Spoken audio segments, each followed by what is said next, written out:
Happy Yom Kippur, everybody. Today is smoky, man. Just kidding.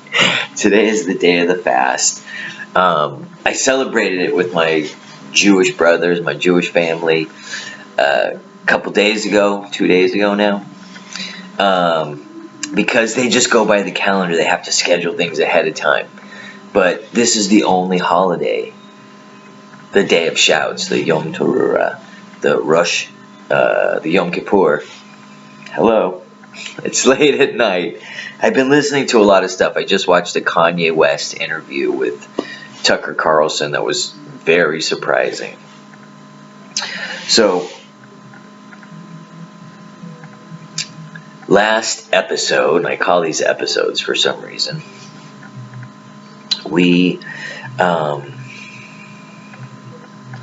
I was really having a hard time. All of a sudden I was remembering my grandmother and how much I loved going to family seders and being a part of the family and the tradition of being Jewish.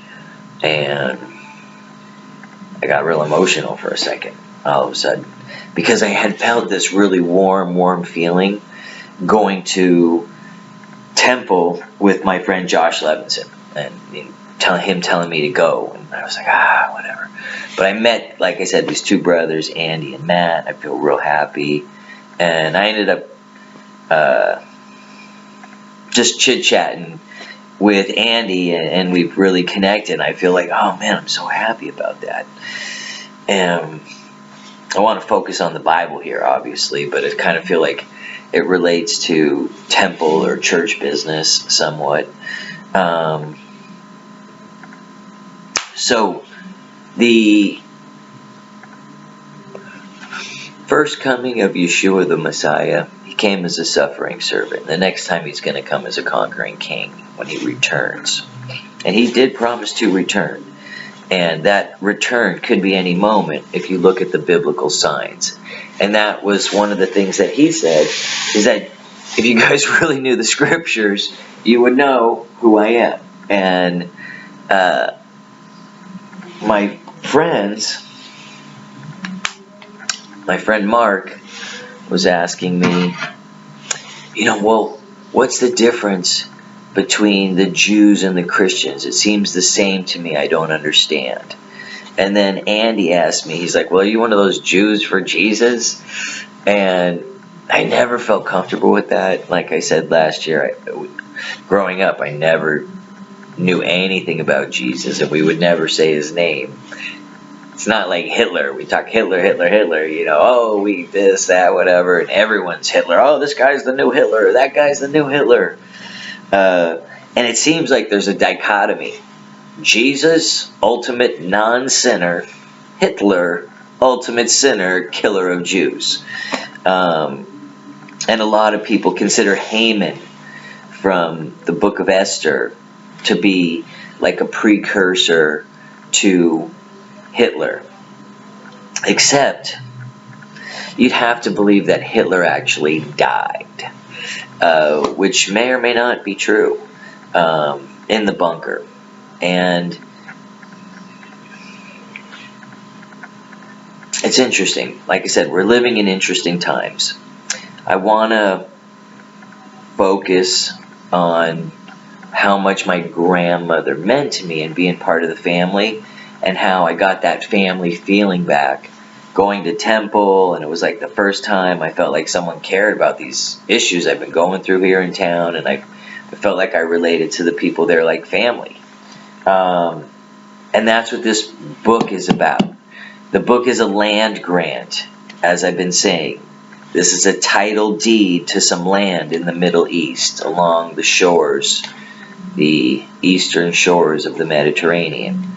And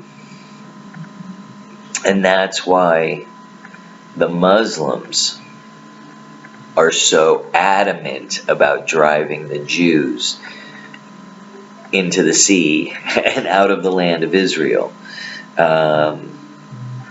Because they don't want to give up the land. And even though the Jews have a tiny percentage of land, I think the whole country of Israel is smaller than Los Angeles County.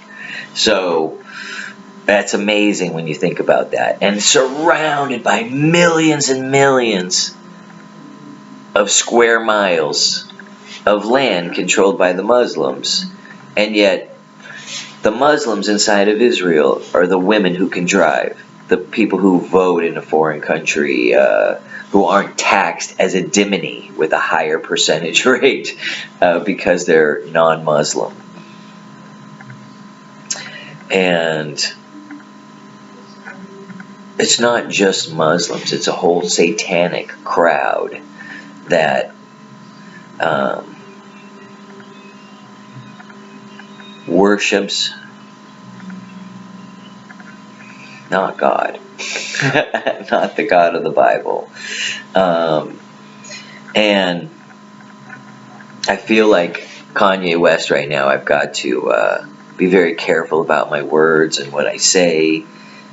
I don't think anyone, maybe 10, 20 people at the most, are listening to this right now.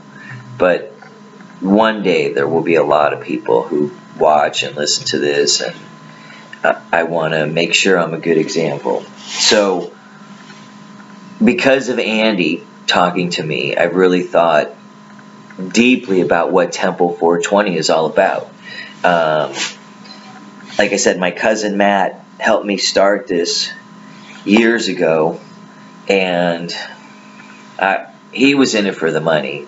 I was in it to spread the word. I want to make money too. I'm not against making money, but I really did want to spread the word. And I want to legalize marijuana. I thought, oh, this was a way to legalize marijuana when I was younger, because if you came to believe, as I would say me and many of my friends, that cannabis is the biblical plant for the healing of all nations, and that God gave it to us in Genesis 1:29. Either you believe the Bible or you don't. So I believe that cannabis is the plant for the healing of all nations because of how many things it can do. Food, fuel, fiber, medicine, and it is the center of a spiritual life for many people. And I think in a previous episode, I always talk about the Native Americans of the Southwest, because I've spent a lot of time with Hopi elders like Dan Evahima, going out to his place and planting corn for him, and getting to meet his nephew, and getting shown like their really cool water sources and just really cool shit. And I've spent a lot of time with the Havasupai Indians. Like I said, Roland Manikija was really, as an adult, my spiritual leader who taught me how to pray and connect with the Creator. And the Supai called God Ba Giova. And Ba is man. Like the wee Ba is a stone man, like in the stone woman in the where the story of Lot, his wife turned to a salt pillar.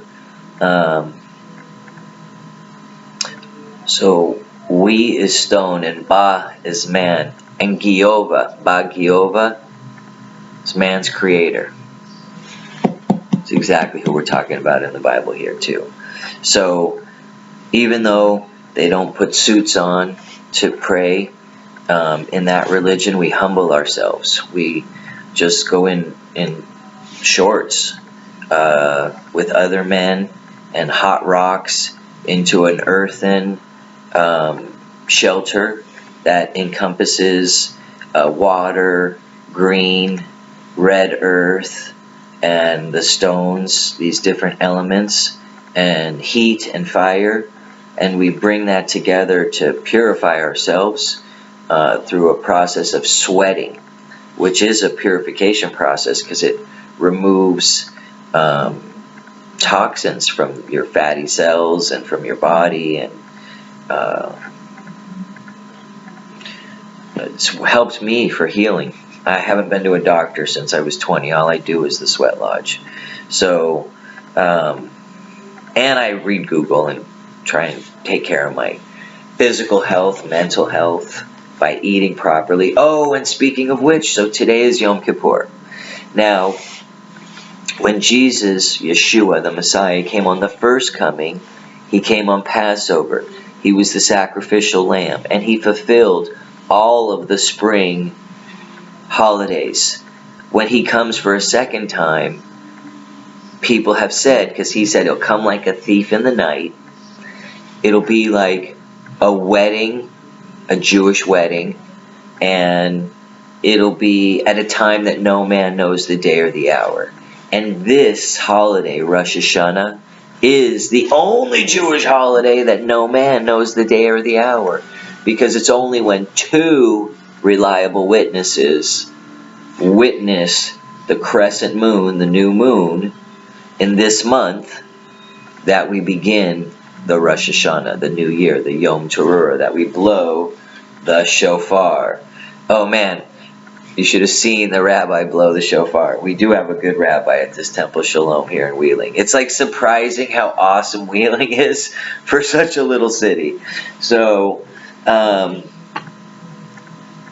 much time? All right, 11 minutes. I try to get the message in as quickly as possible, but sometimes it's about telling a story, wrapping the whatever.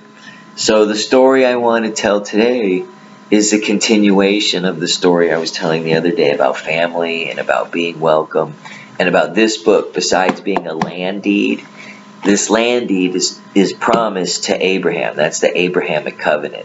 And then he's the father of many nations. And he only has one son. Well, he has two, Ishmael and Isaac. And Ishmael was his son out of faith. And Ishmael is where the Arabs claim their Abrahamic covenant, that the land belongs to them. And they're like, well, Abraham promised it to us. And I don't know if that's in the Quran. I don't know the Quran that well, or the Hadiths. But like I said, I have some Muslim friends, and I studied some of their books. And, you know, Muslim dudes growing up in America can be more American than Muslims, just like Christians in America can be more American, and Jews can be more American than they are Jewish. And then you come together and you do your church on Sunday, your high holiday stuff. And, but the reality is there is a spiritual entity behind each thing. Just like each country has a spirit of a country, like America has the spirit of freedom, life, liberty, and the pursuit of happiness. And Mexico has a spirit of tequila, familia, vámonos, let's go have some time with the family. It's a very family-oriented culture, and that's why I want to harpazo there. Because I think it's a great place to raise my children, in a small community where people are related, they stay married, and they care for each other. My mom came to visit me in Mexico quite a few times. And when we lived in the city, she said, I visited you 10 times. I never met a neighbor. I visited you for 2 days in your little Mayan village. I met 10 neighbors.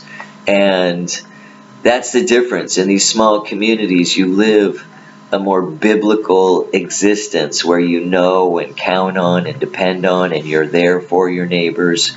My Amish friend Eli had his farm burnt, not his farm, his barn burned down. $250,000 worth of material to rebuild this thing. No insurance. Burned down on Thursday. It was rebuilt better than it was before by Sunday, 4 days later. That's called Amish insurance, when your community comes out and they all chip in and they help out. And so family is important. And so Andy, who's a pillar of this community, said, you know, these people are maybe prejudiced. You come from out of town, you have got long hair, you look like a hippie, you're running Temple 420. You know, they're probably thinking, oh, this is some scam religion. This guy's trying to pull this off for the tax break, even though I've been doing this for 20 years and had no idea they were taxing me. So, what's the point? Andy helped me focus. He's like, well, what is your mission? And I really realized it's to reach young people, young men particularly, between the ages of like 15 and 35, that's my fan base and has been for the last since I've been on Weeds and all these cannabis movies. And what I've seen, and as I meet these young men who typically watch me, is they're from single mothers. They're all raised by single mothers. And not like I'm some manly man. You should see my buddy Mark. I mean, the guy's building scaffolding like 30 feet high to fix our church out of wood by himself. Like 5 people couldn't do the work. This guy's like the Samson of building. And he's going to have that thing looking beautiful, hopefully sooner than later. He's got family in California, but he was my neighbor in LA. I mean, these are like, I said, we're friends, we're family.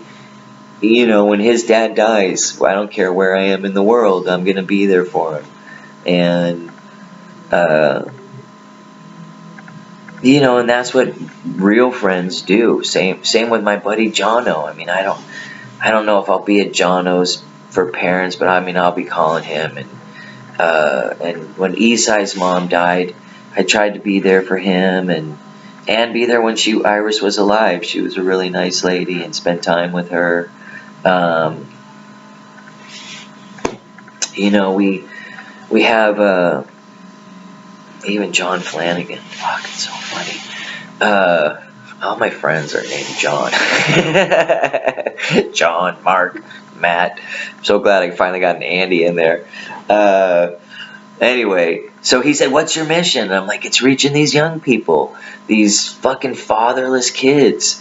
And it's a nightmare. And even when, like, my dad and I now have a really close relationship, but we didn't for a long time, I felt very resentful because my dad was wealthy, but he worked all the time. He was always at work. He, like, made an exception on the weekends to come and do Little League with my brother and I. And, you know, he was able to provide for my mom in a way that she could stay home and take care of us. But I think children need their father around more. And I became a little resentful, and I had a hard time with my dad for a while. I'm wearing a jacket just because it's a little colder these days. And I'm not putting on any heat yet. Layer up, boys. 2 tank tops in the winter. Theo Vaughn, baby. Anyway, so this book, the Bible, is all about family. And the whole first part of the book, and they wonder, what is the Jewish part? It starts with Abraham, Isaac, and Israel. And Israel is the father of the tribes. Zebulun, Issachar, well, Reuben is first. Reuben, Zebulun, Issachar, Simeon, Asher, Dan, Gad, Joseph, Benjamin, Ephraim, Manasseh, Levi, Judah. I'm not sure if I mentioned them all or how many I mentioned, but these are his sons. And they are from 4 different mothers. Both Rachel and Leah, 2 sisters, and then Bilhah and Zephath, the 2 handmaidens.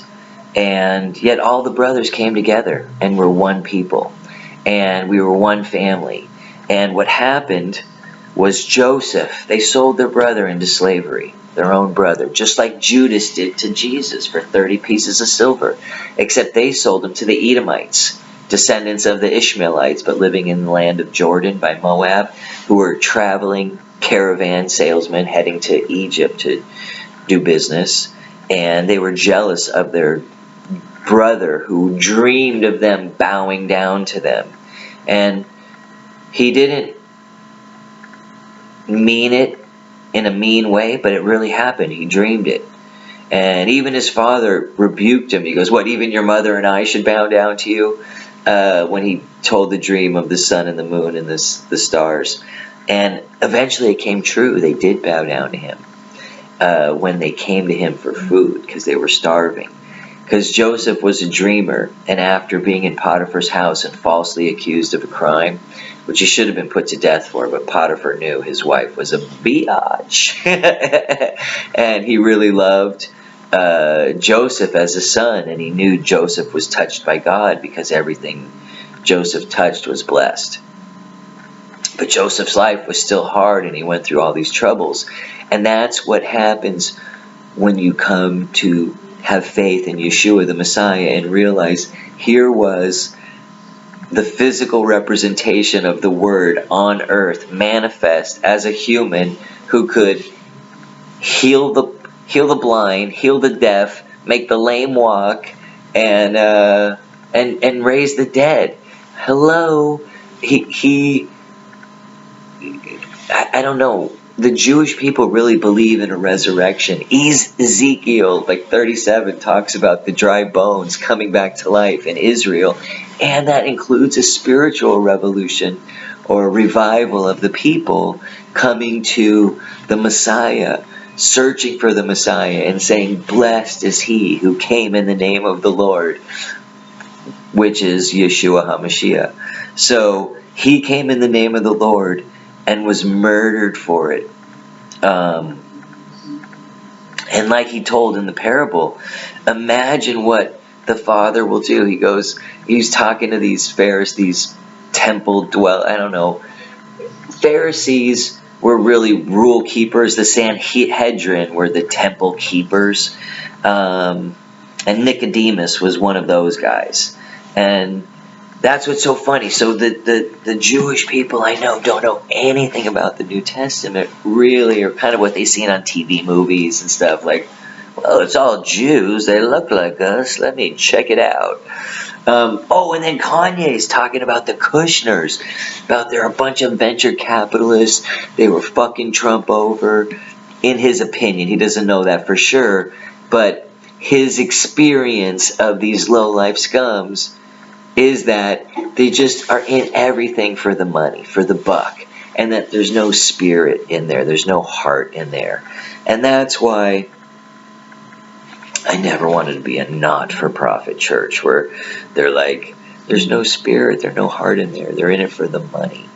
Not all of them, many of them. The ones that are doing drag shows in their not-for-profit church, okay, they're not teaching the book, that's for sure. And here's the thing, come to God any way you want, messed up, on drugs, He don't care. But if you really touched your heart and you're really moved by His sacrifice, by His strength, then your life is going to change. You're going to live differently. You're going to make money, but you're not going to be in love with making money. You're going to be in love with people and friends and your family and taking care of your family. And every time I say that, it makes me realize my son's in Mexico right now and I need to get down there to him. So I do consider you guys my family. I'm going to finish my 7 weeks here at the church. I'm doing 7 weeks for 7 years, and I'm focusing on this end time teaching, the Acharit Hayamin,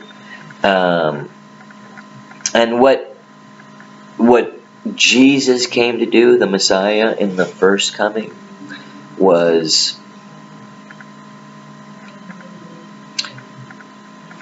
well, John the Baptist came to baptize them in water, but Jesus came to baptize them with the Ruach HaKodesh, the Holy Spirit.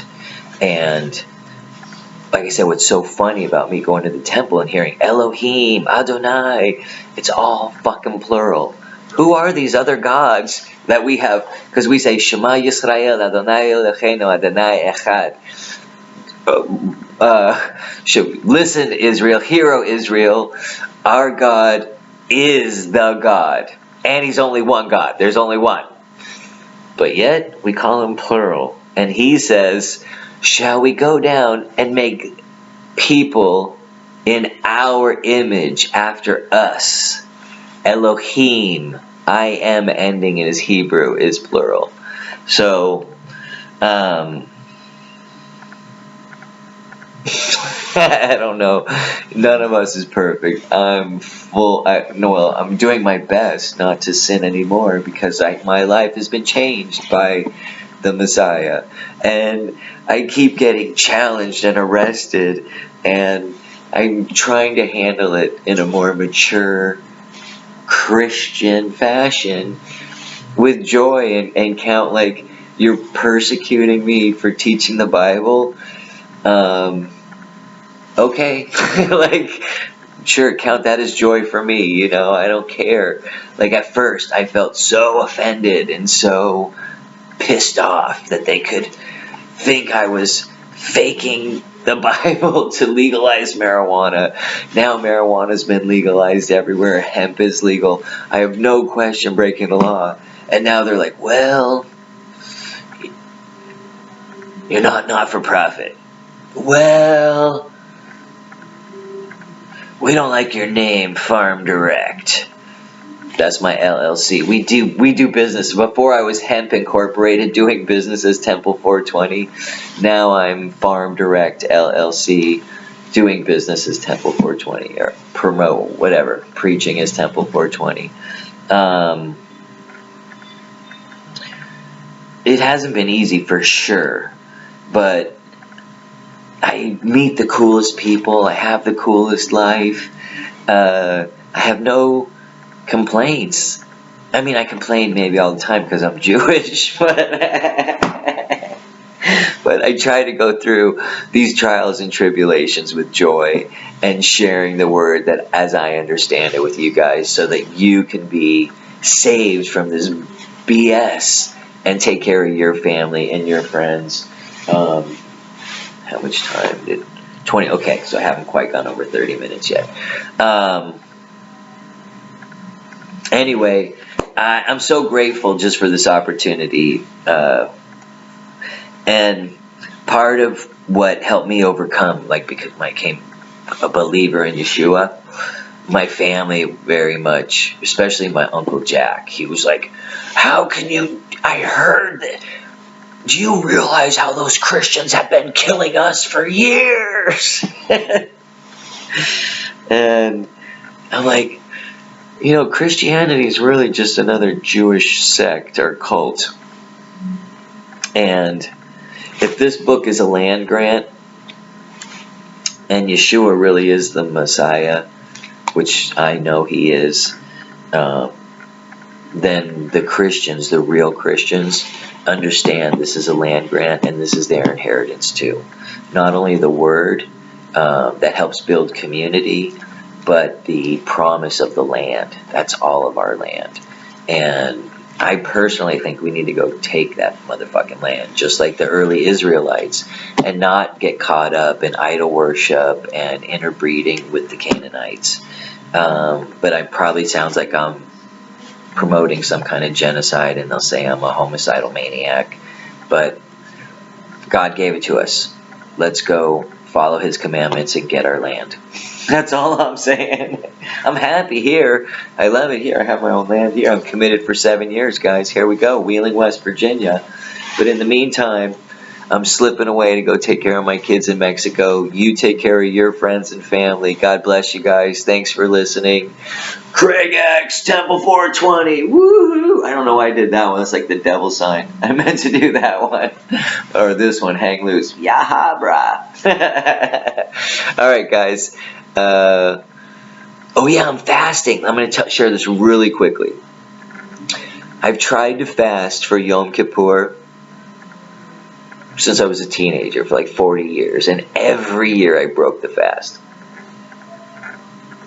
Sometimes accidentally, sometimes, oh shoot, I had to buy it, I broke it, and I'm like, F it now, I'm just going to go ahead and eat. So this year, or last year, I guess it was this year, last year, I actually did it. And what was amazing is I did have this really strong, powerful vibe, like, I'm amazing, my willpower. But when I really reflect on it and look back, it was like, no, I really heard from God. because I still open the refrigerator 5, 10, 20 times a day, and I usually would grab a snack, or I would drink water because I'm thirsty. I smoke and I get cotton mouth, and that little voice inside my head said, "You can go 24 hours. Don't worry, you won't die. You'll be happy at the end." And so I had the willpower because that voice kept reminding me, kind of like the same thing with our tzitzit. It has supposed to be a representation of the Ten Commandments. And this is what the woman touched on Yeshua's robe when she wanted to be healed. She knows, if I could just touch the hem of his garment, well, really what it said in the Hebrew, if I could just touch his tzitzit, then I knew I would be healed. Because this represents the Ten Commandments, or supposed to remind us to follow the Ten Commandments. Anyways, stay blessed. Temple 420, we're out of here.